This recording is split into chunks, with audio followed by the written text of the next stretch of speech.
Добар ден! Добре дојдовте во најновото издание на отвореното студио 1, денеска на средина од неделата. Како и секогаш се дружите со мене и со мојот колега Владко Чаловски, кој во продолжение ќе ви ги представи најави содржините на денот. Токму така, според сценариото ми вели Јана и Чало, кажуваат генерална најава, па еве генералната најава. Секако од 14 часот започнуваме со парчиња од вчерашните гостувања, дали во студиото, дали во Дневникот, дали во авторските емисии кои што се емитуваат на 1 ТВ, па така ќе слушнеме од Мајорот Петровски, кој што претендира исто така да биде председател на државата, тој е еден од кандидатите, ќе слушнеме дел од неговите мислења, па потоа ќе се преселиме на едно парче од вчерашната емисија на Гордана Дувњак, Правда и неправда. Во студиото ќе вклучиме и колешката Весна Велкова, која што е во собранието, редовно ги следи случувањата таму, ќе слушнеме една потетална анализа од нејзина страна и секако потоа во студиото гостин ни е, ако може да се каже гостин, не, тој е домакин, Славчо Поповски, кој што ќе даде малку поопширна слика какво време не очекува. Се извинувам. Следуваат потоа вестите со колешката Елена Џугуманова, а во 15:20 часот се враќаме со Јана од овде во студиото. Најпрво Јана ќе разговара со Жаклина Чагороска за новините во Мој термин. Чагороска е советник во Управата за електронско здравство, а во околу 15:40 се враќаме во студиото со темите и случувањата од светот со колегата Дејан Андоновиќ. Во некаде околу 15 часот ќе се вратиме во студиото. Наш гостин е господинот Самка Ибраимовски од ЦЕР, пратеникот Самка Ибраимовски, кој што прво најави кандидатура за председател, па потоа се повлече. Ќе разговараме за некои актуелни случувања и во собранието со господинот Ибраимовски, па потоа следува забавниот дел, автобусот и Вучич, секако ексклузивците и Сергеј Варошлија. На ексклузивците денеска гостин име еден човек кој што во името го содржи зборот Бербер, меѓутоа не е Бербер, всушност е пејач, Жаре Бербер. Студио 1 се враќа во 19:20 часот со колегите Боријан Јовановски и Јацо Кабранов, нивни гостин е Иџет Мемети, а во 20 часот гостин во Дневникот е актуелниот председател на собранието Талат Џафери, кој што верувам ќе одговори на многу прашања кои што ја засегаат јавноста во моментов. Во 21 часот и емисијата Печат на неделата гостин е опозицијскиот лидер Христијан Мицкоски, кој исто така има ред прашања на кои што ќе треба да го даде својот одговор, особено кога не очекуваат председателските избори, како и актуелните прашања поврзани со притворот, односно настаните и сите осомничени за организирање на 27 април упадот во собранието. 22 часот продолжува студио 1, а гости кај Боријан и Ацо се Алберт Муслиу, кој што е долгогодишен политички аналитичар, како и пратеникот Мухамед Зекири. Во 22:35 минути продолжува уште едно издание на Дневникот, тогаш ќе биде колегата Александар Петрески. Така накратко ќе се одвива денешниот ден. Јана, повели како го да продолжиме со студиото. Така е, најавивме што се ќе содржи маратонското отворено студио 1 и сега удиме на она што е следно, односно пракса за стартот. Ќе слушнеме еден извадок од вчерашниот разговор кој што колегата Александар Чумовски го имаше со генералот во пензија Петровски. Имено она што е новина како повеќе се наближува периодот за председателските избори, се појавуваат нови имиња за председателски кандидати. Интересно за јавноста е одлуката за кандидатура на генералот во пензија Петровски. Меѓу другото, Петровски даде една своја визија секако во однос на кандидатурата и најави дека смета дека се потребни што понезависни кандидатури за да се излезе од тој политичко, односно партиски шаблон. Во продолжение ќе погледнеме еден извадок од овој разговор. Дали ДИК е подготвена да ве акцептира како луѓе кои имате председателски желби и номинации? Па на првиот дел од прашањето како ми оди, ќе одговорам изненадувачки добро. Ама за мен тоа не е изненадување, затоа што ја и пред да се номинирам како независен кандидат за председател, имав сознание од тоа како ќе води целата таа работа и тој во согласно со моите очекувања, дури на некои места и повеќе од очекувањата. И очекувам дека до крајниот рок, 9 март, следниот месец, ќе бидат собрани потребните 10.000 подписи, може ќе има и повеќе, па после да се посветиме на подготовка и спроведување на кампањата за избор на председател. Што би биле различни од Иванов? Или кој, да речем, која политичка личност на оваа функција би бил некаков символ? Јас не го коментирам работењето на сите тие што се на функција, без оглед што работеле, како работеле и така натаму. Резултатите од работењето се тие што се гледаат, кои се, и секој граѓанин може да си донесе суд за тоа дали некој бил добар или не бил добар од личен аспект или глобално за целата држава што било добро.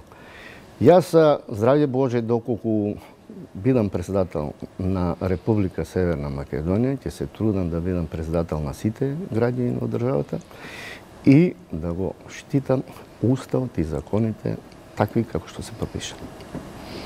Тоа значи дека нема наредби војско строј се, туку има општествена перцепција дека ќе ги штитите основните вредности на демократијата. Една од дел од прашањето што беше дали Државната изборна комисија перцепира независен кандидат, можам да кажам следно, дека имам впечаток дека долго време немало независни кандидати, не само за ова, независни и за пратеници, и за градоначалници и така натаму. И мислам дека со време вака континуирано таа категорија независни кандидати веќе е толку маргинализирана да веќе народов и не знае што е тоа независен, нели така, па малци испаѓа тоа чудно. Моја заложба е тоа да што повеќе има независни, без оглед дали е за председател, дали е за пратеници, дали за градоначалници и така натаму. Дури, еве сега јавно кажувам дека ние сме спремни за промена на изборниот модел овој што го имаме сега, пропорционален и така, на почетокот имавме мнозински, па понатаму стана потполно пропорционален. Мислам дека треба да се даде можност на граѓаните да самите непосредно изберат личност. Значи, полека да се ослободуваме, условно да кажам, од оние партиски шеми, каде што фактички народот нема влијание на тоа кој ќе биде. Тоа би можело евентуално како премостување да биде со овој модел Македонија да биде една изборна единица, каде што нема да се фаворизираат партиските, туку угледот на поединецот. Назад во живо од Студио 1. Ако сте ја пропуштиле вчера емисијата Правда и неправда на Гордана Довњак, ќе можете целата да ја погледнете на сајтот 1tv.mk или на YouTube каналот на 1tv. Имено гостин во вчерашната емисија беше Джемаил Сеити, врховниот судија, кој што со Довњак разговараа на неколку теми, меѓутоа една од клучните е дали до јуни во Брисел ќе може да се испорачаат сите реформи кои што се наменети за правосудството. Гледаме сега еден дел. Колку се направените реформи до сега што се во правосудството се суштински и дали одат во вистинска насока, бидејќи општиот впечаток и во јавноста е дека се уште имаме не реформирано судство. Значи, очекувањата беа поголеми. Ќе биде многу директен и од мене лично како претседател на Сдружение и од судиите. И тие очекувања татем се остварија во многу помал обем од што беа планирани. Надежта е дека втората фаза на измени на Законот за судови и судски совет, која е во владина, односно собраниска процедура, ќе донесе посуштински промени, но во старт, јас неколку пати сум го кажал и во Советот за реформите, има одредени отстапки од стратегиските цели утврдени во стратегијата. Каде ги гледате најголемите отстапки? Најголемата отстапка е идната поставеност на судскиот совет. Во стратегијата ние утврдивме дека тој треба да биде полупрофесионален, каде што судиите ќе бидат ангажирани на непрофесионална основа во вршењето на таа работа и ќе судат своји предмети по примерот на некои земји од регионот. Таа отстапка, фактички тоа решение не се применува во новиот предлог. Добро, не се применува затоа што и оценките и околу тоа решение се многу поделени. Има и едно мислење според кое судиите можеби ќе се фокусираат на предметите, а работата во судскиот совет ќе ја доживуваат како споредна и нема да бидат ни подготвени. Тоа е подобро од што да ви се отуѓи член на судски совет. Ние имавме членови на судски совет кои не знаеја дека се суди, заборавија дека се суди и се однесуваа како да се страно тело. И токму целта беше они да бидат врзани со базата, да не можат да се отуѓат од секојдневните проблеми. Но се отстапи со некои објаснување дека тоа е противуставно и така натаму, но тие уставни и нормативни аспекти ги гледаше многу добро Комисијата за изготвување на стратегијата. Тоа решение беше усогласено со Брисел, таму учествуваа експерти правни од уставна и од секаква област, и тоа решение не беше нафрлено туку така. И јас сметам дека таа отстапка нема да оди до крај, ќе мораме ние сепак да се движиме во рамките на стратегијата, затоа што Брисел како основен документ ја прифати стратегијата. Сето друго, сите модификации моментални нема да донесат до крајното решение. Крајното решение ќе не упати, сите тие работи околу поглавје 23 ќе не канализираат да дојдеме повторно до решенијата во стратегијата. Деновиве повторно во посета на Македонија беше германскиот експерт Прибе. Вие сте имале во различно својство неколку средби со него. Колку од она што беше содржано во извештаите на Прибе и наша домашна задача е сработено? Бидејќи впечаток е дека многу малку од тоа е направено. Сега ќе морам малку повторно да си ги комбинирам правно-политичките видувања. Значи, тие експерти во многу ситуации потврдуваат дека Македонија има направено голем напредок во однос на реформите во судството. Но во различна ситуација ќе наидете на забелешки конкретни кои се однесуваат на конкретни постапувања во однос на реформите. Значи, генерално ја даваат оценката. Позитивната слика е за законската рамка, која што никогаш не ни била проблем и во најголема мерка ги следи и европските директиви. Меѓутоа, ќе се согласите, македонскиот проблем не само во судството, туку и пошироко во другите сегменти е имплементацијата на законите. Добро, он во својот извештај додуше, кога знам на што алудирате повеќе, он вели дека Македонија има релативно добро законодавство, има релативно добри судии, односно поголема група на судии ги задоволуваат потребите на професионалност и стручност. Да, но зборуваше за една мала група на судии која што има влијание. Зборуваше за бројка која што беше не повеќе од 10.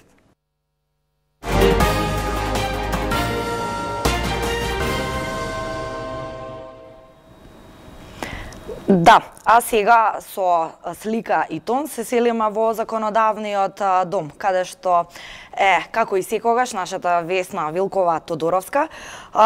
Да, веќе гледаме. Весна, добар ден. И денеска многу активности закажани во собранието, пратенички прашања утринава.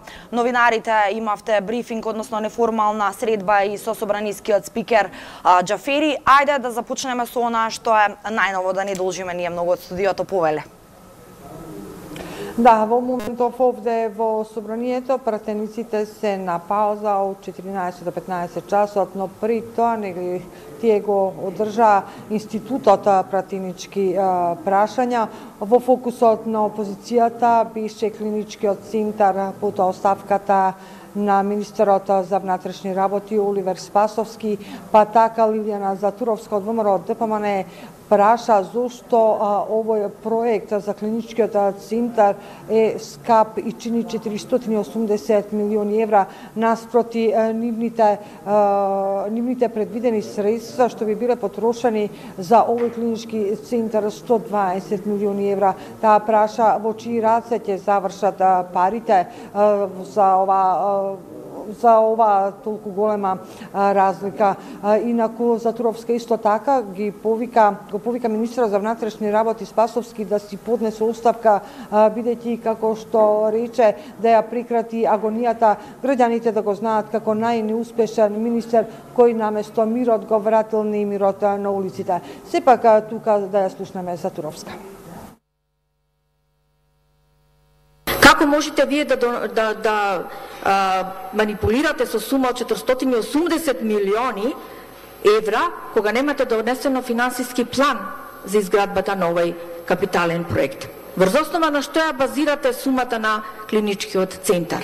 Значи немате доставено никаква немате изработено, никаква документација, кажувате дека до крајот на годината ќе отпочнете со работа, а при тоа ги знаеме колкави се роковите за сите претходни припреми кои што треба да ги има ова капитален проект.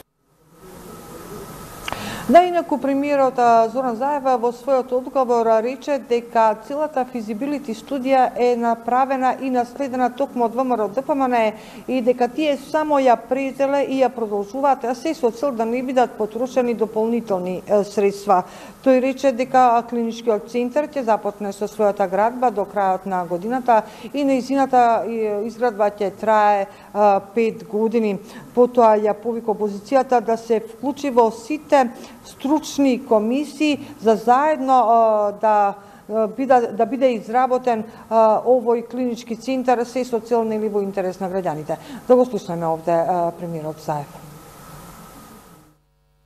480 милиони евра за клиничкиот центар е податокот кој што излегува од единствениот документ Feasibility студија за клинички центар во главниот град Скопје, изработен 2014 година од владата на ВМРО ДПМН. И во делот на континуитетот на постапките, за вакви проекти ние продолжуваме. Ово е тој документ на основа на кој што после тоа се градат сите други постапки. Јас не сакам да бидам негативно сватен или критички да се однесувам. За овој главен проект сакам да искористам можноста да повикам опозицијата да се вклучи заедно со представници на власта, односно Министерството за здравство, во стручни комисии, директно овде во парламентот, да заедно ги тераме сите овие постапки. За Туровска, како што кажав пред малку, го повика министерот Спасовски да си поднесе оставка, рече дајте си оставка за да можат граѓаните слободно да дишат. Министерот Спасовски рече во својот одговор кон Затуровска дека фактички дека шири лажни вести за сите оние обвинувања, дека за лажните вести се однесуваат и на сите оние наводни киднапирања на возрастни и на деца, па така посочи дека во 2014 година вакви пријави за исчезнати лица до МВР биле поднесени 554, додека во 2018-2019 биле поднесени само 370 барања за нивни народнини за исчезнати нивни најблиски. Во секој случај да го слушнеме овде министерот Спасовски. И слушавме во разговорите 50-50 или 5% од автопатишта, 50-50 или проценти од било кои тендери, и очекував дека ќе бидете доблесни пред граѓаните да кажете колку тоа 50-50 падна и во вашиот джеб, во вашето семејство и така натаму и така натаму. И тоа треба да им го кажете на граѓаните на Струга. Еве неколку факти и податоци кои што сакате да ви ги кажам. Ако говориме за исчезнати лица, лажна вест е, ја злоупотребувате ситуацијата, правите фама во јавноста и на тој начин мислите дека нешто ќе постигнете. Во 2014 година, кога власт е ВМРО ДПМН и премиер е Никола Груевски и министер за внатрешни работи е Гордана Јанкуловска, пријавени исчезнати 554 лица во Република Македонија. 2018 година, кога министер за внатрешни работи е Оливер и премиер е Зоран Заев и СДСМ, 370 лица пријавени за исчезнати. Инаку овде има навистина активности во собранието. Рано утринава собраничкиот спикер Талат Џафери одржа брифинг со новинарите. Се знае најактуелната тема за која се интересира новинарите беше она седница на која не беше изгласан имунитетот на поранишниот спикер Трајко Велјановски, зошто не го ставил извештајот на собраничката седница, беа прашањата на новинарите и што доколку Велјановски во меѓувреме побегне, бидејќи судот не може да го гони, бидејќи се уште има имунитет. Талат Џафери рече дека тоа не е работа на собранието и пратениците, туку дека тоа е работа на сега на судот. Во меѓувреме, овде рано утринава, пред да започнат пратеничките прашања, се сретна накратко премиерот, неофицијално, се сретна накратко премиерот Зоран Заев и лидерот на ДУИ Али Ахмети. Темата е консензуалниот претседател, но во таа блиц средба било договорено само да се сретнат попладне.